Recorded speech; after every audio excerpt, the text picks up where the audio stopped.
सुनो सुनो सुनो, हमारे गांव के फ्री फायर के प्लेयर्स आज शाम 5 बजे नीम के पेड़ के नीचे रिडीम कोड का गिवअवे होने वाला है। शाम 5 बजे। सुनो, तुम लोगों में से जिस किसी ने भी मुझे कलेक्शन वर्सेस में हराएगा, अच्छा, उसे मैं दूंगा पूरे 50,000 का रिडीम कोड।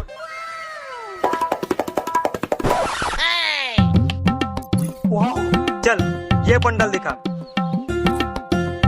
ये तो मेरे पास नहीं है। नेक्स्ट। भाई मेरे पास भी ये बंडल नहीं है। मैं करूंगा तुमसे कलेक्शन वर्सेस। अबे कल का पैदा हुआ बच्चा मुझसे कलेक्शन वर्सेस करेगा? अबे बच्चा किसको बोल रहा है? ये देख डायमंड, तेरे साथ तेरे पूरे खानदान को भी खरीद सकता हूँ। अच्छा इतना ही है तो ये बंडल दिखा। बड़ा यहाँ हमसे कलेक्शन वर्सेस करने वाला।